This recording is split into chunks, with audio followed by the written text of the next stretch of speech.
Tillerson ends Europe trip after wave of rebukes on Trump positions.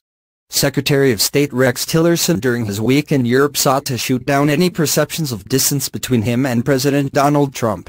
He faced questions from allies at every turn about the president's most controversial decisions, including his bombshell midweek announcement that the U.S. was recognizing Jerusalem as the capital of Israel. But Tillerson defiantly made his way around Europe regardless. And when asked by reporters when he's planning to leave his post, the Secretary of State said, "You all need to get some new sources."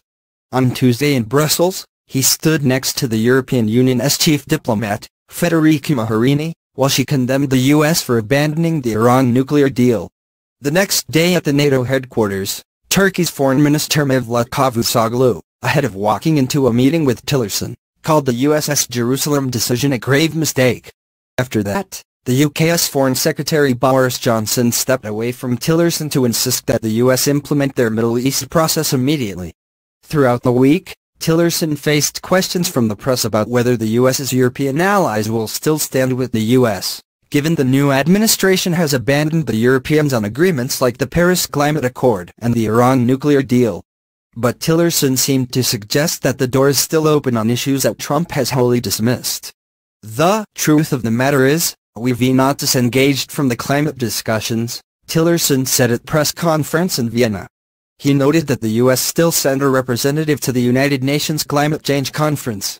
In the past, Trump has seemed skeptical of climate change.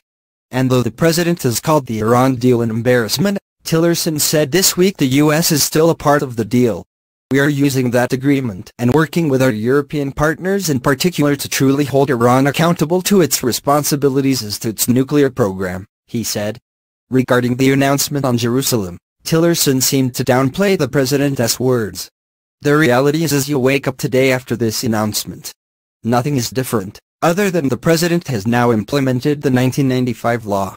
He added, Trump also made a statement regarding the final status of Jerusalem was something that is left for the parties to negotiate.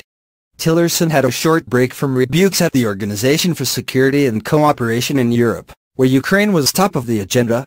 He sought to rally European allies to be more aggressive with Russia, calling it biggest threat to European security. He also came seeking commitments from Russia's Foreign Minister Sergei Lavrov to protect peacekeeping forces in Ukraine and to ultimately halt Russian aggression in the region. On Thursday, when asked what type of progress came of meeting with Lavrov, Tillerson said, "We get progress, that is what we get. We get dialogue, we get cooperation," he added. "We don't have it solved. You don't solve it in one meeting." Tillerson called Ukraine single most difficult obstacle to normalizing relations with Russia, omitting any mentions of election interference or cyber hacking. For his part, Lavrov was one of the few leaders who did not publicly condemn Tillerson for the Jerusalem announcement. In fact, when pressed, he claimed he couldn't hear a question on the matter twice shouted by ABC News. The next day in Paris, Tillerson faced pushback on Jerusalem from the French President Emmanuel Macron and Lebanese Prime Minister Saad Hariri while he sat in the front row of the French Foreign Minister's office watching their statements. Tillerson also weighed in on Saudi Arabia's blocking humanitarian aid to Yemen, saying, "I think we would encourage the Saudis to be a bit more measured and a bit more thoughtful in those actions too, I think, fully consider the consequences."